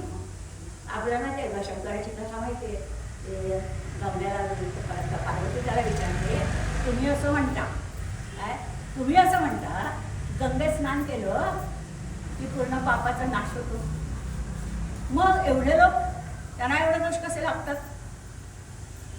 तर शंकर काही बोलत नाही. शंकर म्हणतो, तुला एक शंकर एका बैलाचं रूप घेतात, दंगडवून देतात. तिथे खड्ड्यात वाटेवर काशीवरून स्नान करून आलो की यायचा जो रस्ता आहे, आता आपल्याला माहिती आहे की मोदीने एकदम छान रस्ता बांधलाय मंदिरापासून तीर्थयात्रेत जाण्याचा, एकदम सुखरूप जाताना येता. पण पहिले लोक जर गेले असतील त्यांना माहिती आहे, त्या मार्केटमध्ये भाज्या टाकलेल्या असायच्या आणि तिथून जायला स्नानाला जायचं ते ह्याच्यावर घाटावर रस्ता होता. म्हणजे पहिलंच आधी चिकत्र्यात पाय टेकाल तेव्हा तुम्ही गंगेपर्यंत पोचाल, अशी तेव्हाची स्थिती होती. हां, आता छान आहे सगळं. पण इथे आणि तसं म्हणून आणि तो पार्वतीला काय सांगतो, आता हे स्नान करून लोक येतील की नाही, त्यांना तो सांग की ज्याची पुण्याई असेल, ज्याची पुण्याई असेल त्या माणसाने फक्त त्या बैलाला असा स्पर्श केला, कारण एवढा बैल तर उचलून काढणं शक्य नाहीये, त्याला स्पर्श केला की तो उठून उभा आहे. म्हणजे जातं तुझं तू बघ, मला नको विचारीस की पुण्य लागतं त्यांना का नाही लागतं. पार्वतीलातलं काही तंत्र कळत नाही की काय, पण ठीक आहे, शंकराने सांगितलंय प्रत्येक जण येणारा ते हात जोडून प्रार्थना करते, माझा बैल पडलाय बोलते, जरा जरा उचला. त्याच्यात प्रत्येक जण म्हणतो कसं उचलणार एवढा मोठा बैल, काही आम्ही कसा उचलणार, कारण ती म्हणते नाही नाही, तुम्ही गंगेत स्नान करून जाता ना, तर तुम्ही पूर्ण पापमुक्त, जो पूर्ण पापमुक्त असेल त्याने त्याला स्पर्श केला आणि तिथं उठून उभा राहील. हजारो लोक जातात, एकही माणूस त्याला स्पर्श करायला तयार होत नाही. का हो? ते गंगे स्नान केले पापमुक्त झाले की नाही, कारण आमचा तो विश्वास नाही. कळलं की नाही, ट्रॅव्हलवाले नेतात म्हणून आम्ही जातो, तर त्यांना वेळ दिलेला असतो गंगेत स्नान करायला, म्हणून आम्ही स्नान, आमचा तो विश्वास कुठे आहे की मी गंगेत स्नान केलं तर पापमुक्त झालं. कारण पापमुक्त पुन्हा महत्वाचं आहे. तीर्थ ही तुम्हाला फक्त देह शुद्ध करतात,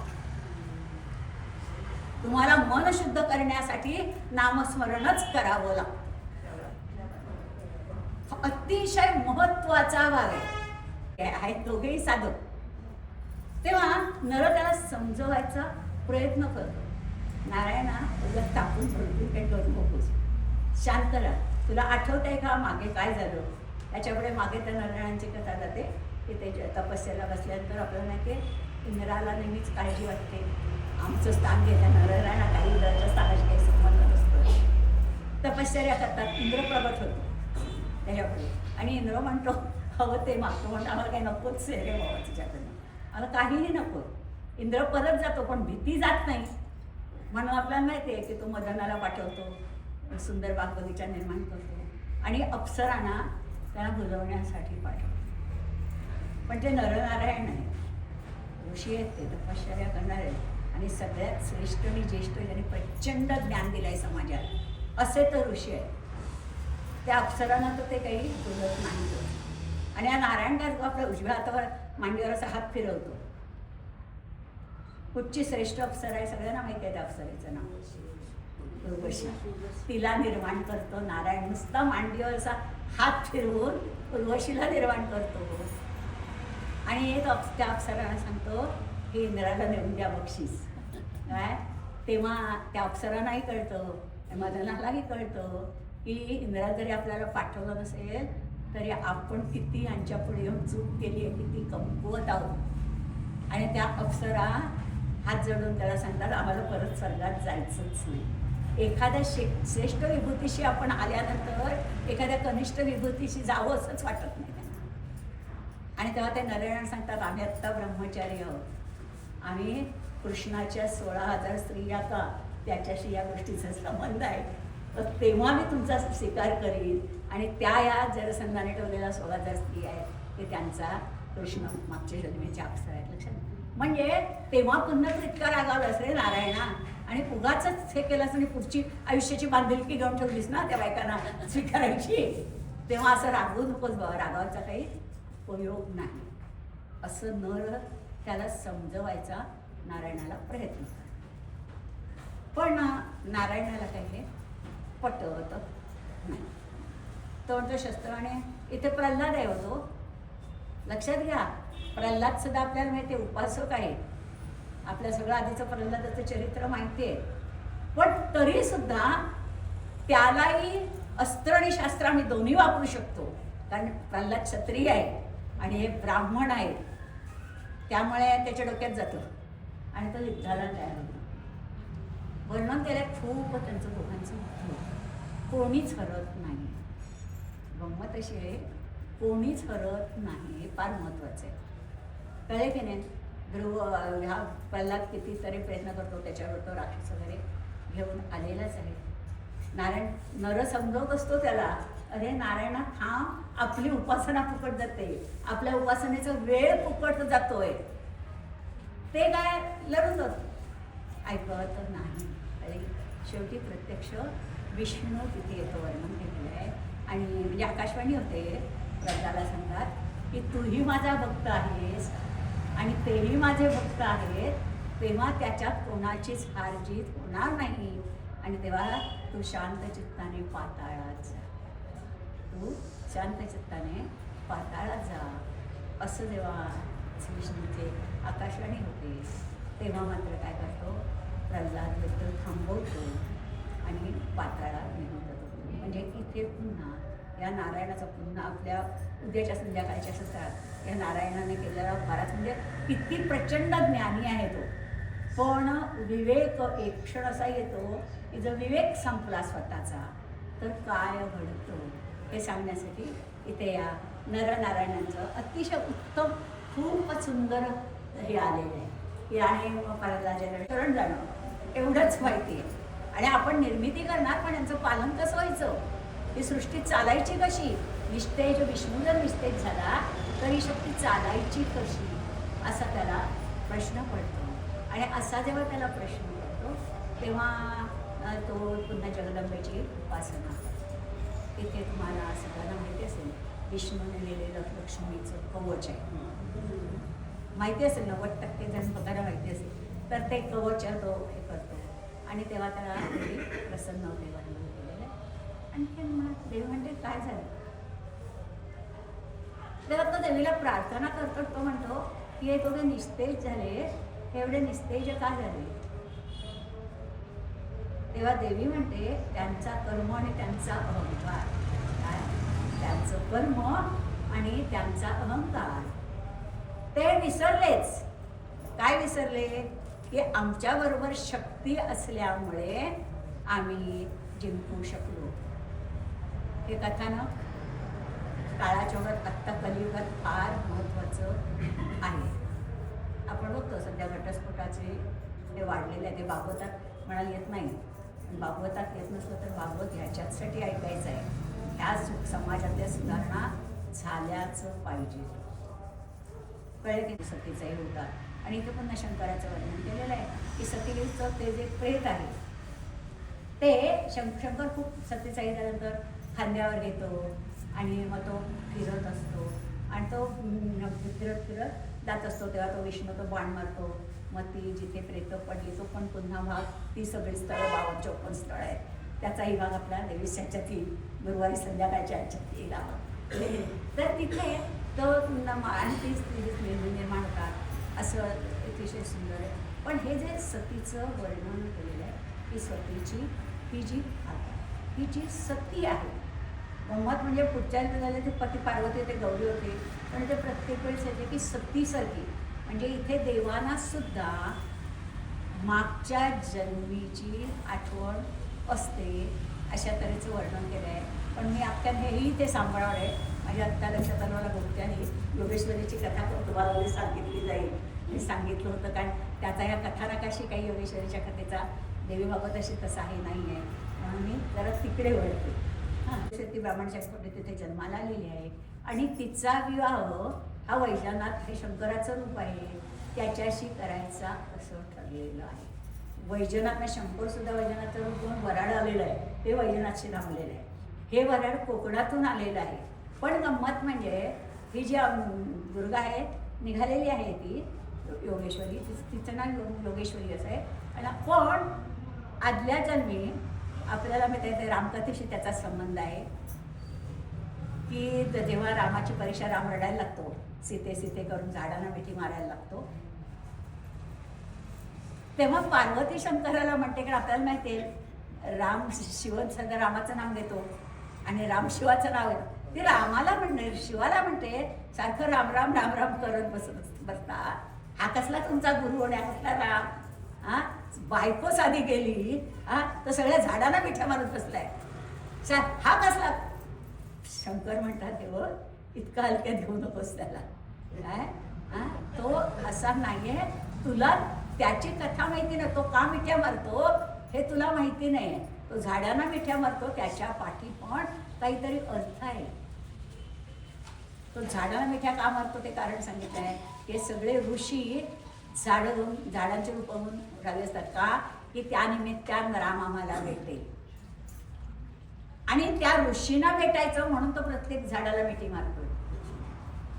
तो सीता कुठे हे विचारणं हे फक्त कारण आहे, म्हणून त्या प्रत्येक झाडाला तो मिठी मारून त्यांच्याजवळ जातोय, तो त्यांच्याजवळ हे कारण आहे. राम झाडाला मिठ्या मारून रडत नाहीये. पण तरी सुद्धा एकदा शंका आली ना की मन शांत राहत नाही. पार्वती म्हणते नाही नाही नाही नाही मी काय तशी परीक्षा घेणारच आहे. आपण कथानक कशाचं बोलतोय,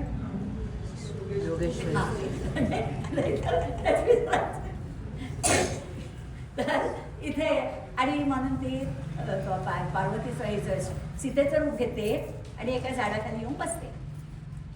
आता लक्ष्मणही त्याच्याबरोबर आहे. लक्ष्मणाने बघितल्यानंतर लक्ष्मण ओळखत नाही, म्हणजे पुन्हा 2 सख्खे भाऊ आहेत, उपासेतूनच जन्माला आलेले आहेत. पण अंशात आपल्याला माहिती आहे लक्ष्मणही नागाचा हे आहे.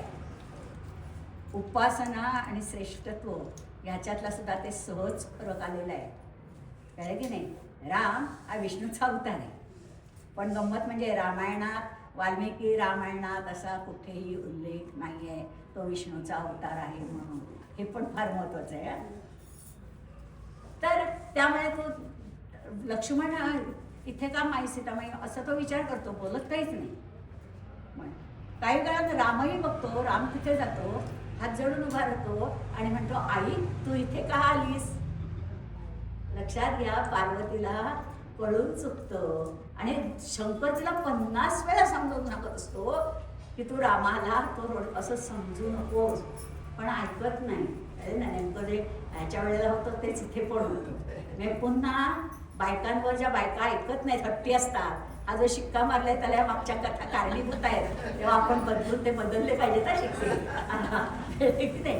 तर इथे आणि त्यामुळे काय होतं पार्वती हे करते ते वरदायिनी म्हणून जर तुम्ही चिपळूण पासून मला वाटतं 8 का 10 त्याच्यावरती रामवरदयाने म्हणून मंदिर आहे, सुंदर मंदिर आहे, मूर्ती पण अतिशय सुरेख आहे. आता ती तिकडे कुठे असा पुन्हा इतिहास माहिती नसलेल्याला प्रश्न येईल. पट घालते ती एक अशी घालते की जिथे कोंबडा आरवेल, जिथे आपण थांबू, जिथे कोंबडा आरवेल. आता कोंबडा आरवणं हा शब्द सुद्धा आपल्या शरीरात डोंगरीत कुठे कुठे आहेत पण माहिती नाही आहे. आजीच्या जवळ सगळ्यांना कविता होती असेल, आजीच्या जवळ घड्याळ बसले हा एक कार्यक्रम. हा जो कोंबडा असतो तो बरोबर 3:30ला पहिल्यांदा आरवतो. म्हणजे घड्याळाचा जसं तुम्ही 4दा आराम 5दा आराम लावता की नाही, तसा हा त्या वेळेचा अलार्म होता. पहिल्यांदा कोंबड्याचा वाजला की 3:30 वाजलेले असतात आणि प्रत्येक अर्ध्या तासानं तो आरवतो म्हणजे ओरडतो. आणि पुन्हा आरवणं हा शब्द पण आपल्याला कालवाई आहे. बरोबर दर अर्ध्या तासाला तो. आणि तेव्हाची पद्धत होती, बायका पुरुष सगळे 4:30ला उठत असत की नाही ब्राह्ममुहूर्तावर. कारण काय घाली ते मी शुभ प्रभाती. प्रभाती म्हणजे सूर्य डोक्यावर आल्यावर नव्हतं. प्रभात हा शब्द कळले की नाही, ब्राह्ममुहूर्त संपताचा जो काळ आहे, म्हणजे पुन्हा केव्हा ब्राह्ममुहूर्त पण प्रभात नव्हे हा. ब्राह्ममुहूर्त आणि सूर्योदय याच्या मधला जो काळ आहे त्याला प्रभात म्हणतात. तुळशी त्याच्या आधी षडासन्मार्जन होऊन त्यावेळेला तुळशीला पाणी घालायची पद्धत होती. हेतू होता बायका घरात कामं करायच्या तेव्हा त्यांना सकाळ शुद्ध हवा प्राणवायूचा पुरवठा व्हावा हे त्याच्या पाठचं सायन्स होतं. आम्हाला हे कोणीही सांगत नाही कथानक सांगताना, म्हणून तुळशी पाण्याला आजही महत्व आहे की नाही. तर इथे ती म्हणून पार्वती तिच्या ते डोक्यात असते, पण आईवडिलांना सांगायची हिंमत नसते. हल्ली पण बऱ्याच पोरी आपण बघतो कार्यालयावर गेल्यानंतर पळून जातात. ते हा विचारच करत नाही की आपण किती तरच मनस्ताप आणि नुकसान करतो, आर्थिक पण नुकसान आहे मनस्ताप पण, आणि घडतं तसं. तिला आईवडील पण ते मात्र तिला आईवडिलांना सांगायचं झालंच नाही म्हणलं, पण ती अट घालते. जसं आपण शशिकलेची अट बघितली तशी ती अट घालते की जिथे कोंबडा आरवेल तिथून मी पुढे येणार नाही. म्हणजे उद्या तुम्ही ते स्थान पण म्हणजे आधी आलेले असताना बघितले असेल, आत्ता पहिल्यांदाच आलेल्याने ते बघितलं नसेल. हा कोंबडा कुठे आरवतो की कुठे थांबते ते तुम्ही स्थान मला वाटतं उद्याच्या तुमच्या साईट सीनमध्ये आहे, तर ते बघा. तर तिथे वराड आलेले आहे. कारण काय आहे, पहिल्यांदा नळ नव्हते गावातून, तेव्हा कुठेही बाहेर घेऊन येणारे लोक नदीच्या शेजारी थांबत असत. सगळ्यालाच पाणी लागतं, प्यायलाही लागतं आणि प्रातःवेळीलाही लागतं, म्हणून कुठच्याही नदीच्या शेजारी थांबायची पद्धत होती. आणि त्याप्रमाणे तिथे ते वराड थांबलेले आहे. आणि तिथून पुढे जायचं आपण तिथे पाठी निघायचं, वराड निघायच्या आधी कोंबडा आरवतो आणि तिथून ते पुढे हालत नाही. हे जे आत्ता आपण मंदिर बघितलं किंवा बघतोय समोर आहे ते आत्ता नंतर बांधलेलं मंदिर आहे. ओरिजिनल जी योगेश्वरी थांबली ते उद्या स्थान बघायला तिथे आहे. तर तिथे आणि तिथून ती पुढे जात नाही. आणि हे जेव्हा वैजनाथाला म्हणजे शंकराला कळतं तेव्हा त्यालाही राग येतो. आता तोही शंकर आहे त्यामुळे तिचीही अटका सगळे त्यालाही कळत नाही असं नाही आहे, बेसिक कळले की नाही. पण त्यालाही राग येतो कारण हा अवतार आहे दोघांचे पुढचे लक्षात घ्या. म्हणून अवतारती 6 अवतारा म्हणजे जो मूळ याच्यापासून खाली येतो तो अवतार. नाटकात काम करणाऱ्या वगैरे अवतार येतो की नाही, तसं आहे ते. आणि म्हणून शंकर तुम्ही सगळे दगड व्हाल, सगळेच दगड. आणि म्हणून साहेब मागे सांगितलं की म्हणून सगळे म्हणून ती दगड रूपात का देवी दगड रूपात का पूजायची, कळले की नाही. पण दगड झाली तरी देवीत्व कमी होत नाही. कारण मगाशी तावलेली प्रकृती कळले की नाही, बोल हे सगळीकडे आहे. ही शक्ती हे चैतन्य सगळीकडे आहे. त्यामुळे ते दगडातही आहे, इथेही आहे, आपल्यातही आहे. फक्त ते आपल्या चैतन्याची जाणीव पाहिजे की मग भरपूर काही करू शकतो. हे फार महत्त्व आहे. आणि म्हणून ती तिथेच थांबली. आणि ती तिथेच थांबली. पुढे गमत तरी सगळे दगड झाले. पण नंतर परशुराम काळमध्ये कितीतरी काळ गेलेला आहे. आणि जेव्हा परशुराम अवतार झाला, परशुराम ह्या एरियातला आहे. आपण कोकणात परशुरामाचं मंदिर बघतो तो नंतर गेलाय, कळलं की नाही, तो नंतर गेलाय तिकडे. तर तेव्हा तो जो परशुराम म्हणजे आपल्या परशुरामाच्या कथेत आपण जाणार नाही कारण ते कथानक मोठं आहे. पण तो जेव्हा सगळे उपासना वगैरे करतो आणि जेव्हा सगळं हे करतो, आपल्याला माहिती आहे रामाला भेटलाय तो आणि रामाचं आणि त्याचं लग्नानंतर तर रामाच्या हातात तो आपलं धनुष्य देतो आणि तो रामाला म्हणतो आता पुढचं कार्य तू करणार आहेस, आता माझं कार्य संपलं. आणि म्हणून तो तपश्चर्याला जातो. ते जे आत्ता परशुराम क्षत्र आहे तिथे खाली समुद्र होता, त्या समुद्रासाठी तो उपासनेला बसतो. परशुराम उपासनाला तिथे बसतो. त्याची उपासना बघून शंकर प्रगट होतात आणि ते शंकरां काय तेव्हा शंकरांचा सांगतो, तू सतत माझ्या नजरेसमोर असला पाहिजे. म्हणून आजचं जे परशुरामाचं मंदिर आहे, काळकांबे 3 मूर्ती आहेत, कोण गेलेला सर बघितलं तर जी मधली मूर्ती आहे बरोबर त्याच्या सरळ रेषेत गुहागरचं व्यालेश्वरचं मंदिर आहे. आणि तेव्हा काय होतं, तेव्हा आता समुद्राला हटवतो, आधी समुद्र जागा तिथे ब्राह्मण येतात. ते कश्यप ऋषीला दान केलेली आहे परशुरामाने भूमी, आणि ते ब्राह्मण म्हटलं तू भूमी दान केलीस तेव्हा तुम्हाला आता इथे बसता येणार नाही. तपश्चर्येला दान केलेली जागा तुम्ही कशी वापरू शकता. आणि म्हणून तो संभाळ मारून समुद्र हटवतो आणि नवीन भूमी तयार करतो. ती चिपळूण भूमीची ती जी एरिया आहे ती आहे सगळी कळली नाही. आता ती एरिया तिथे तो उपासनेला बसतो. तिथेच शंकर येऊन त्याला तो वरदान देतो, उपासनेला बसतो. आणि हे जे परशुरामाची कथा त्याची असे संबंध ती तिथे तो भूमी बसवतो, तिथे तपश्चर्या करतो आणि म्हणून परशुरामाचं मंदिर होतं. पण त्यावेळेला तो करतो काय, तपश्चर्या करत असताना तिची भूमी बसवली. आता भूमी काय ओसाड ठेवायची नाही आहे ना, मग तिथे काहीतरी वस्ती पाहिजे म्हणून या आंबेजोगाई इथल्या काही ब्राह्मण कुटुंबांना, त्याला एक मोठी अड्डा कुटुंब आहे, त्यांना तिकडे नेऊन त्याने पाण्यात तिकडे झाला, दुसऱ्या गावात जाऊन राहायचं, पोटापाण्याचं काय. त्या परशुराम म्हटलं नाही मी तुम्हाला शेतीवाडी सगळं तिथे करून दे. त्याप्रमाणे तो त्यांना थोडीशी शेतीवाडीने करून देतो आणि तो त्यांना सांगतो की तुम्ही जेव्हा माझं स्मरण कराल तेव्हा मी येईन, तेव्हा लगेच येईन. कुठे धोका खाल्ला ब्राह्मण आणि त्याचं फार महत्वाचं उत्तर आहे. आता असं त्यांनी सांगितल्यानंतर सगळं व्यवस्थित आहे, जेवण खाणे गाई गुरु त्यांनी दिले. एक दिवशी ब्राह्मणाला त्या लहर येते, परशुरामाने सांगितलंय की स्मरण तरी असेल तेव्हा मी येईन. आणि म्हणून हे उगाच परशुरामाचं स्मरण करतात. मी त्याला बोला परशुराम तक्षणी येतो, तो विचारतो काय काम आहे, काय अडचण आहे. अडचण काहीच नसते, सांगणार काय. तेव्हा परशुरामाला राग येतो आणि परशुराम शाप देतो की ब्राह्मण कधीच तृप्त राहणार नाही. कळलं का. आज जर आपण बघितलं तर कितीतरी ब्राह्मण कोट्याधीश आहेत, पण शांती आणि समाधान कुठच्या कुठे पाय काढलेला आहे पळलं म्हणतात तसं. कळले. तेव्हा गरीब होते, कारण आपण जर कहाण्या बघितल्या तर एक गरीब ब्राह्मण होता होत होते तुमचे, म्हणजे ब्राह्मण गरीब होते, पण गरिबी असून सुद्धा ते आनंदी होते. आणि आज कोट्याधीश असून सुद्धा आनंदी नाही, कारण परशुराने आम्हाला पुन्हा निदान तेव्हा चुकले हो ब्राह्मण, पण आता तरी परशुरामाची उपासना करून डोंबोलीत एकमेव एक घर आहे की जिथे परशुराम म्हणजे परशुराम जयंती वगैरे चित्पावनच्या ह्याच्यात ते डोंबोली, पण एकमेव एक घर आहे की जिथे परशुरामाच्या सातत्याने उपासना चालते. तुझ्या कॉर्नरला भेटतो, त्याच्या आधीचा कॉर्नर आहे ना, तिथे कॉर्नरला बंगला आहे, ते लोक सतत परशुरामाची उपासना करतात. टाकून तुला कधी हे जे आहे ना, हे आम्ही महत्वाचं लक्षात घ्यायचं आहे. आणि नंतर काय झालं, काही प्रेत वाहत येत होती,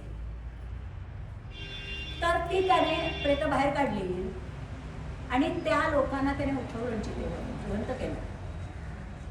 परशुरामाने जिवंत केलं, त्यावेळेस परशुरामाने जी सांगितली ती दिली. आणि ह्या लोकांनी इकडून तिकडे जाताना अट घातली होती, आम्ही जरी कोकणात गेलो तरी देवी मात्र आम्ही हीच मानणार आमची.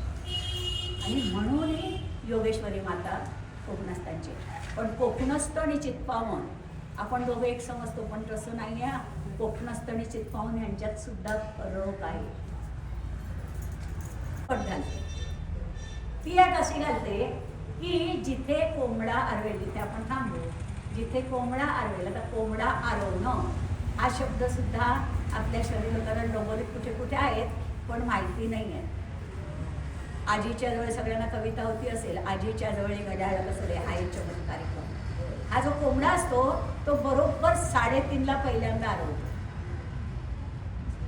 म्हणजे घड्याळाचा जसं तुम्ही 4दा आराम 5दा आराम लावता की नाही, तसा हा त्या वेळेचा अलार्म होता.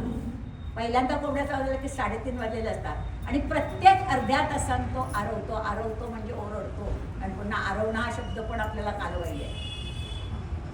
बरोबर दर अर्ध्या तासाला तो, आणि तेव्हाची पद्धत होती, बायका पुरुष सगळे 4:30ला उठत असत की नाही ब्राह्ममुहूर्तावर.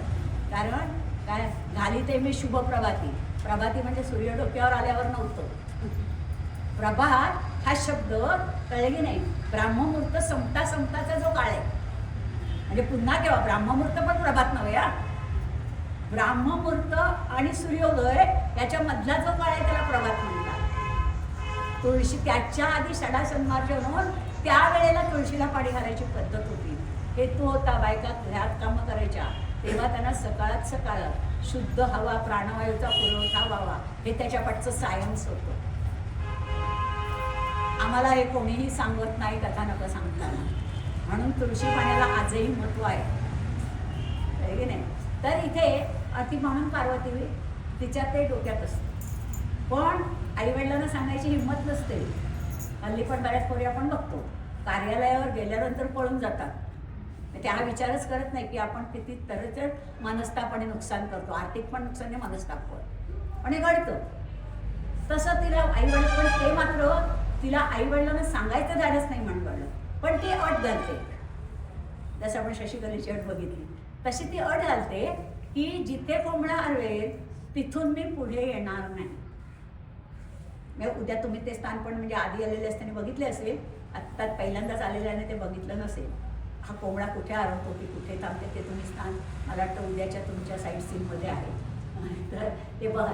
तर तिथे वराड आलेले आहे. कारण काय आहे, पहिल्यांदा नळ नव्हते गावातून, तेव्हा कुठेही बाहेर घेऊन येणारे लोक नदीच्या शेजारी थांबत असत. सगळ्यालाच पाणी लागतं, प्यायलाही लागतं आणि प्रातर्वेदीलाही लागतं, म्हणून कुठच्याही नदीच्या शेजारी थांबायची पद्धत होती. आणि त्याप्रमाणे तिथे ते वराड थांबलेले आहे.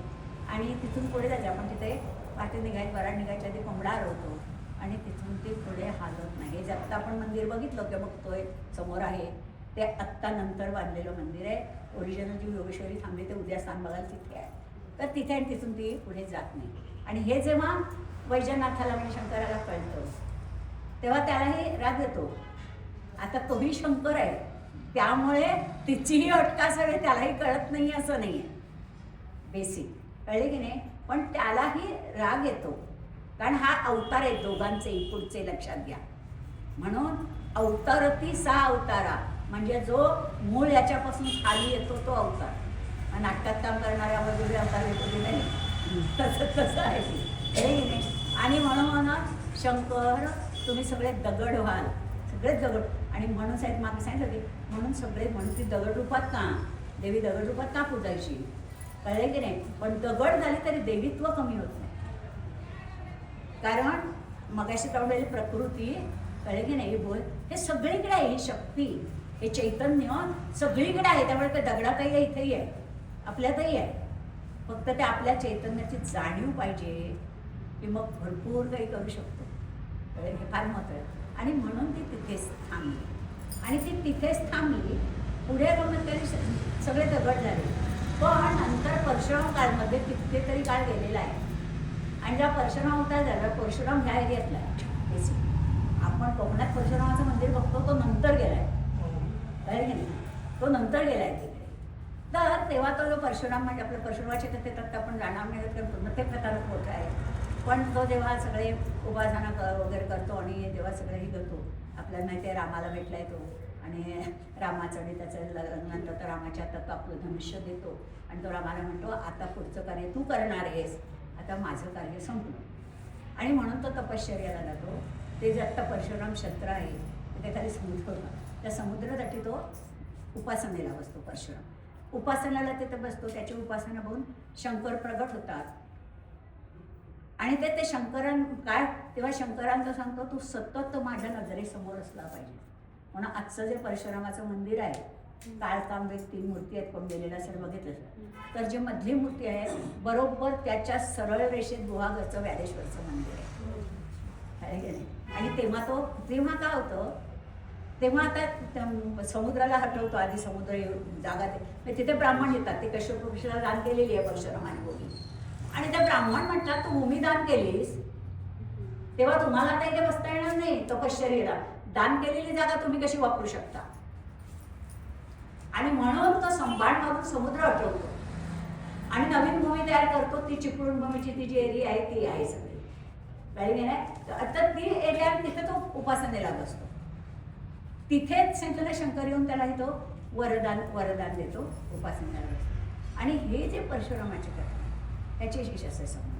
ती तिथे तो भूमी बसवतो, तिथे तपश्चर्या करतो आणि म्हणून परशुरामाचं मंदिर होतं. पण त्यावेळेला तो करतो काय? तपश्चर्या करत असताना ती जी भूमी बसवली, आता भूमी काय ओसाड ठेवायची नाही आहे ना, मग तिथे काहीतरी वस्ती पाहिजे.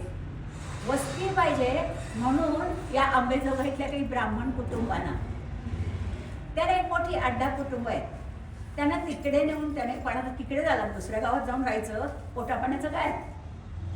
त्या परशुराम म्हटलं नाही, मी तुम्हाला शेतीवाडी सगळं तिथे करून देईन. त्याप्रमाणे तो त्यांना थोडीशी शेतीवाडीने करून देतो आणि तो त्यांना सांगतो की तुम्ही जेव्हा माझं स्मरण कराल तेव्हा मी येईन, तेव्हा लगेच येईन. कुठे धोका खाल्ला ब्राह्मण आणि त्याचं फार महत्वाचं उत्तर आहे. आता असं त्यांनी सांगितल्यानंतर सगळं व्यवस्थित आहे, जेवण खाणे गाई गुरु त्यांनी दिले. एक दिवशी ब्राह्मणाला त्या लहर येते, परशुरामाने सांगितलंय की स्मरण तरी असेल तेव्हा मी येईन.